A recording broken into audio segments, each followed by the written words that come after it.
tal vez, han escuchado sobre el meridiano de Greenwich, pues esta idea fue concebida por el célebre matemático, astrólogo, ocultista y navegante, John Dee, que vivió de 1527 a 1608. También se encargó de llevar a Inglaterra, después de descubrirlos en Lovaina, dos de los globos terráqueos de Mercator, así como instrumentos de navegación. De este modo contribuyó a la iniciación de la expansión marítima de Inglaterra. Fue, sin duda, un científico de primer orden, y especialista en literatura clásica, y exponente de la transición entre dos culturas que, en el siglo XVI, no estaban tal vez tan separadas como en la actualidad.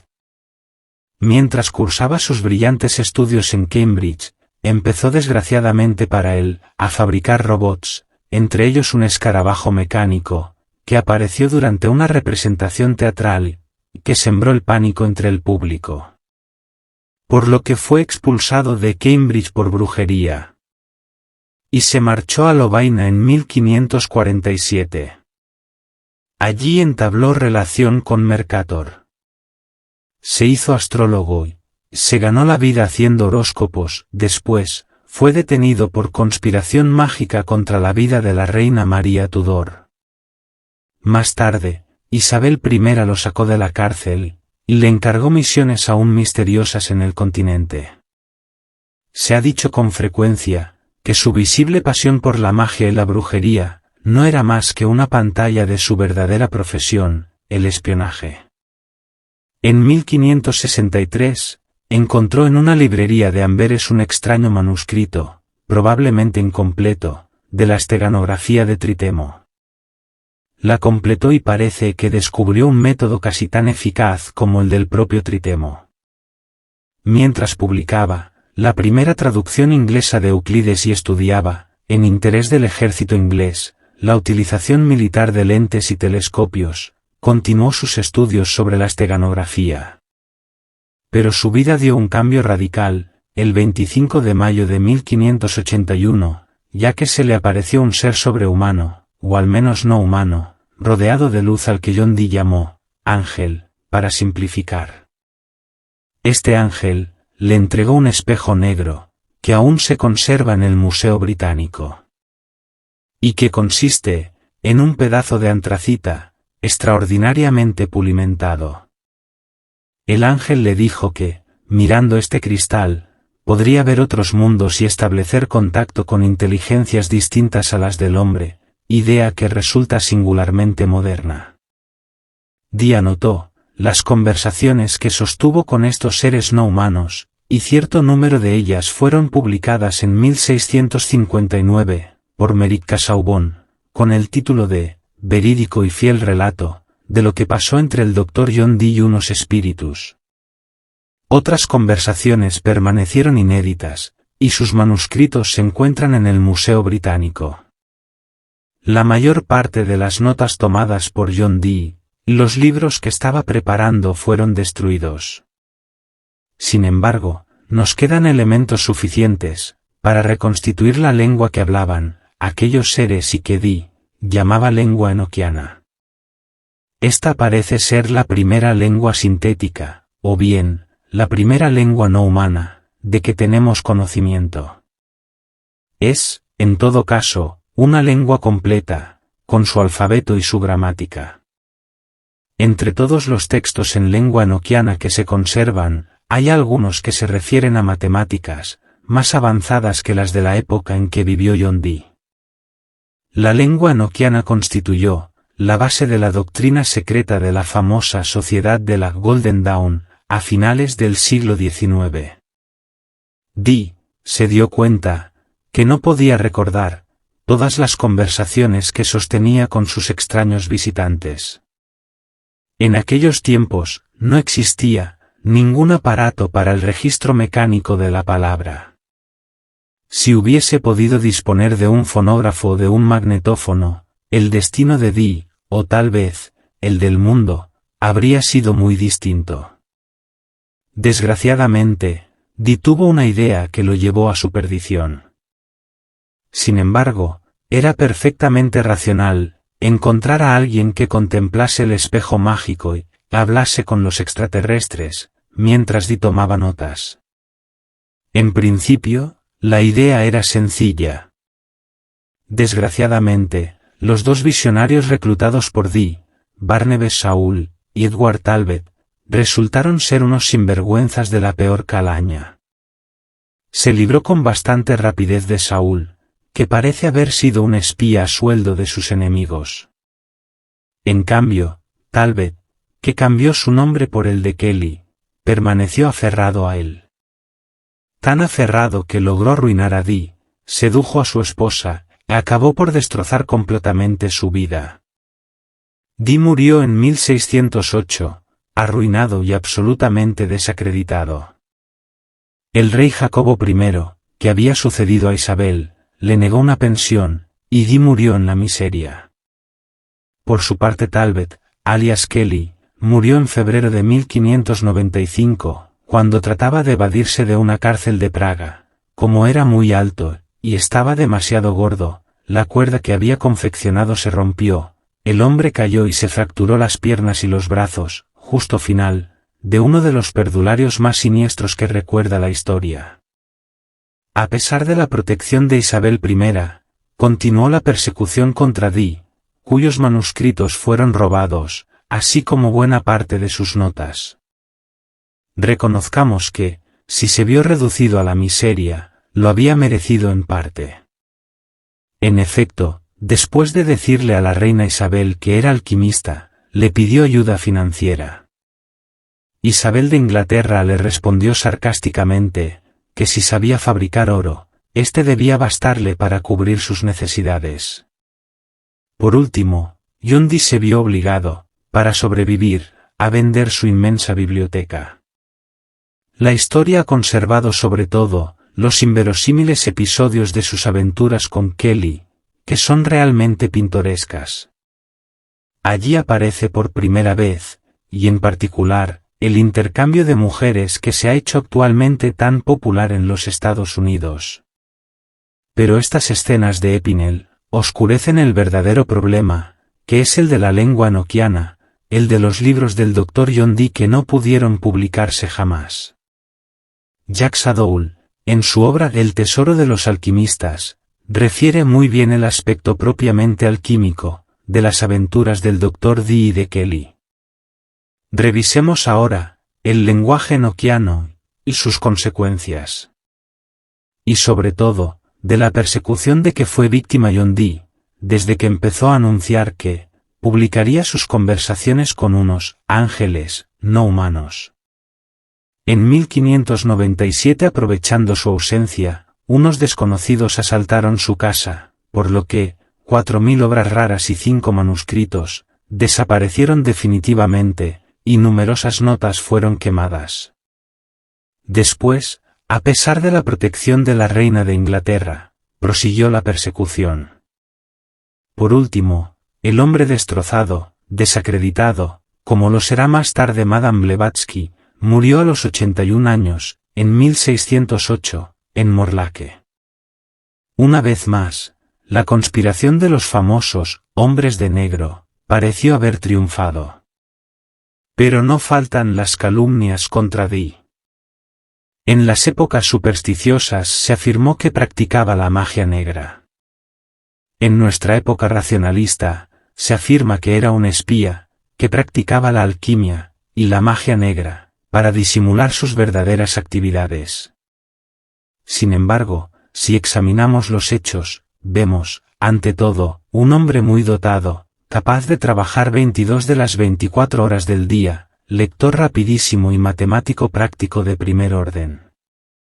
Además, construye autómatas y es especialista en óptica y en sus aplicaciones militares, así como en química. Es posible que fuese también ingenuo y crédulo. La historia de Kelly lo demuestra. Pero no hay que excluir la posibilidad de que hiciese un descubrimiento muy importante, tal vez el más importante de toda la historia de la humanidad. Parece muy posible que Dee estableciese contacto por telepatía, clarividencia o cualquier otro medio parapsicológico, con seres no humanos. Era natural, dada la mentalidad de la época, que atribuyese a aquellos seres un origen angélico, más que hacerlos venir de otro planeta, o de otra dimensión. Pero se comunicó lo bastante con ellos para aprender una lengua no humana. La idea de inventar una lengua completamente nueva, no corresponde a la época de Dee, y tampoco concuerda con su mentalidad. Solo mucho más tarde, inventará Wilkins la primera lengua sintética.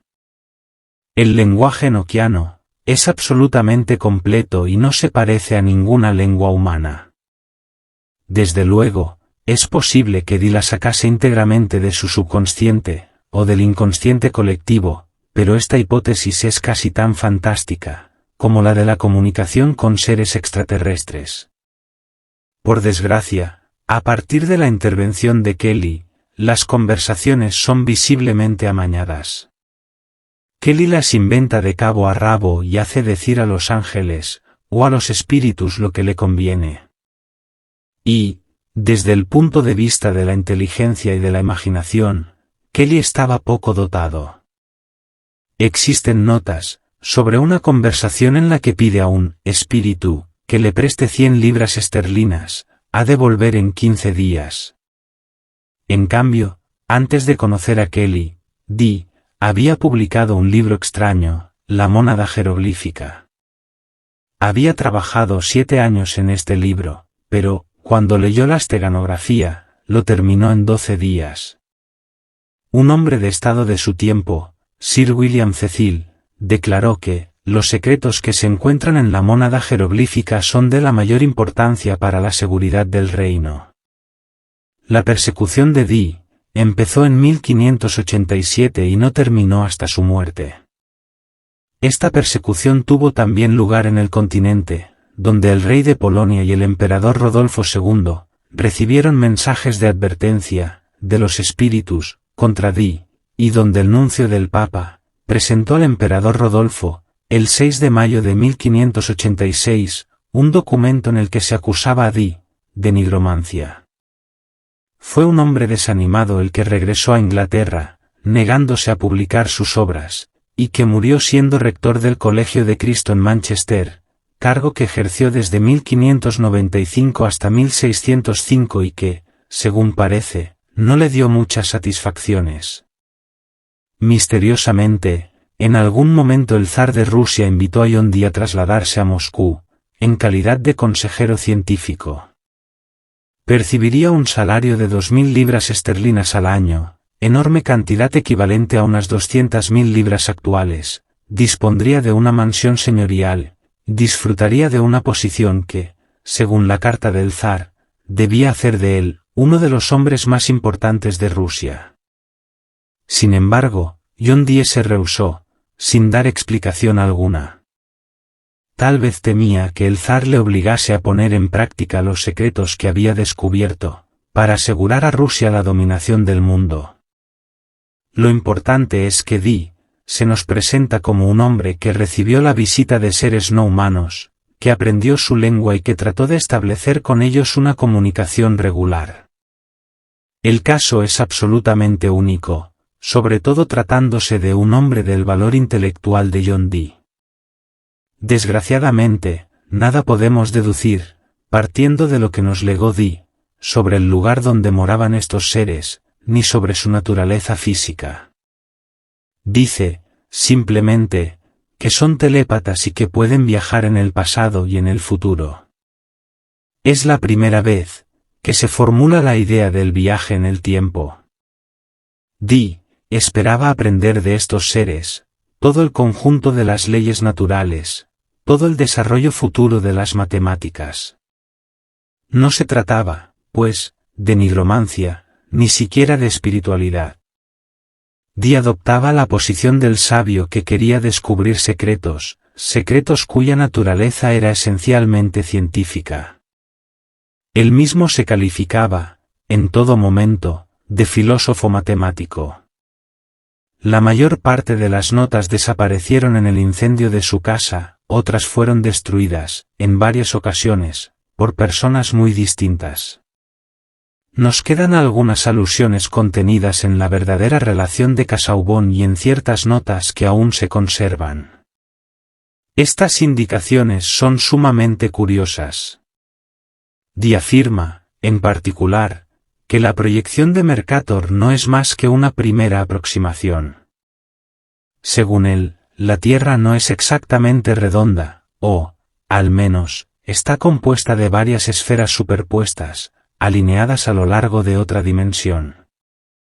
Entre estas esferas, habría puntos o más bien superficies de comunicación, y, de este modo, Groenlandia se extendería en el infinito sobre otras tierras diferentes de la nuestra.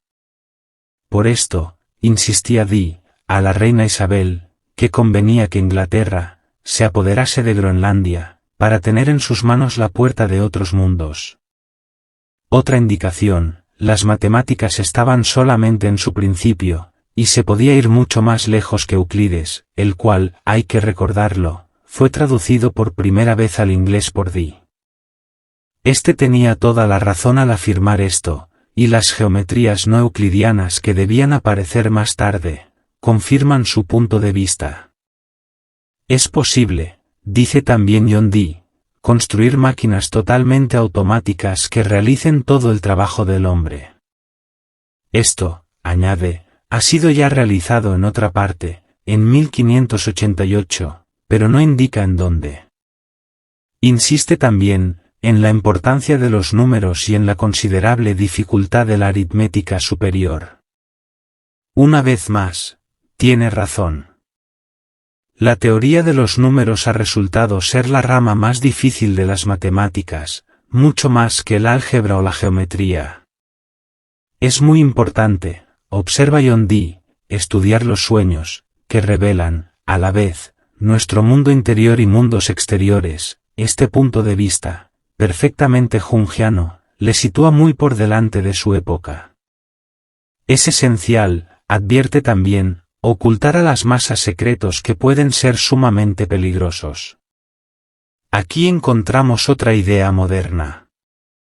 Como la encontramos en el tema permanente del diario de Dee, a saber, que se pueden conseguir facultades perfectamente naturales e ilimitadas con el conocimiento de la naturaleza, pero que se necesita gastar mucho dinero en la investigación. Para tener este dinero, buscó la protección de los grandes e intentó fabricar oro. No consiguió ninguna de estas cosas. Si hubiese podido encontrar un mecenas, habría cambiado el mundo. Entre las personas a quienes conoció al parecer estaba William Shakespeare, y cierto número de críticos shakespearianos están de acuerdo en admitir que John Dee es el original del personaje Próspero, de La Tempestad. Otra leyenda cuenta que John Dee tradujo el célebre Necronomicon de Abdul al-Hazred, lo que es imposible, por la sencilla razón de que esta obra no ha existido nunca. Desgraciadamente, el Necronomicon fue inventado de cabo a rabo por Lovecraft, es una lástima.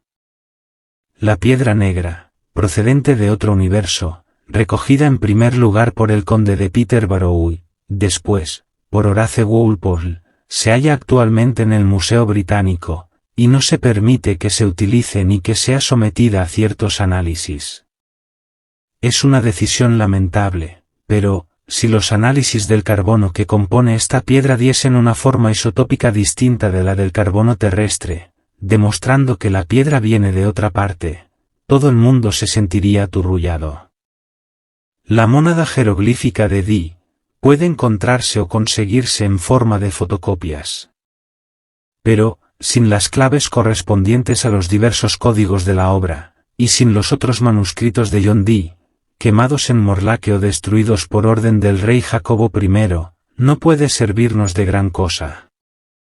Sin embargo, la historia del Dr. John Dee es larga e interesante, por no decir tenebrosa, y la concluiremos en otras entregas.